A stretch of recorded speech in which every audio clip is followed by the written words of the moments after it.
May the 17th of 1969, I married Catherine Charity Kaysen.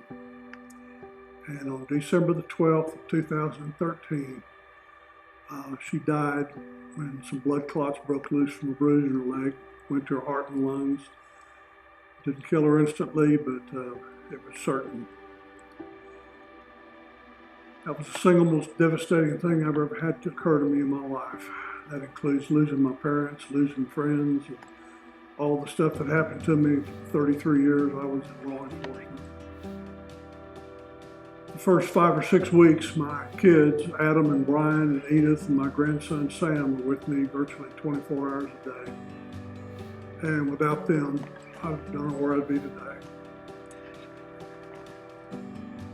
But then kind of an odd thing happened I wasn't expecting. One of the guys I play golf with sent me a card of condolence, and he said, "My wife died recently and there's an organization that helped me. If you want to go, I'll take you."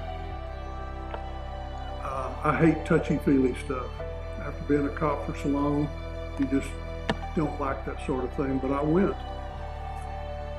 And he walked me into the organization called Starting a New Life down at the Catholic Church. And there was a lady standing in the middle of the room. And he walked up to her and he said, "Amy, this is Danny. His wife just died. Take care of him." And then he looked left. I won't embarrass him by calling him by name, so I'll just call him Biff. And he did. That was one of the most momentous things that's ever happened to me. Amy, of course, was Amy Lane, and she was the facilitator in the grief group. And then another odd thing happened.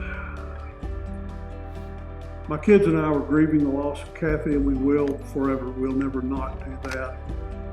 But we have that in common. But Amy didn't know me, had never met Kathy, and she became my friend.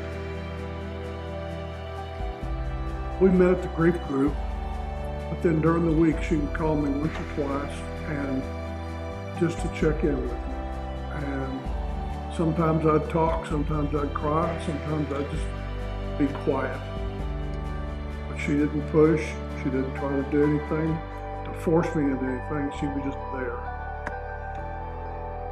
I went through a couple of sessions doing that, and then I became a facilitator for the grief group myself. And then Amy and I became friends socially.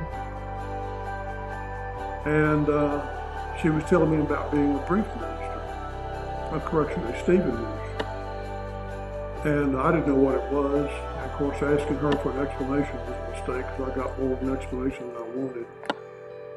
But what I was able to do from listening to her and seeing what she did, I knew that being a Stephen minister was something I wanted to be involved in because of all the things that she had learned in being a Stephen minister. She applied to her relationship with me when I was in the grief group. And it was really pretty simple. You show up, you listen, you don't try to fix things. And when I went through the Stephen ministry training, it was 19 weeks, and that was the exact thing they taught us. Just be there, just show up, just listen. That Stephen ministers are the caregivers and God is the cure giver. And we're simply there to prepare people a little bit for God's response to them, to help them get to that point, but not to fix it. We can't do that.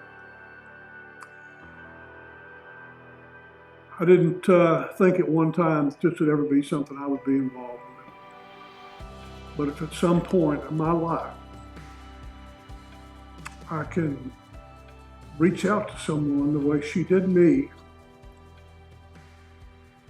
and help me get through a very difficult time, I'll consider my life a success.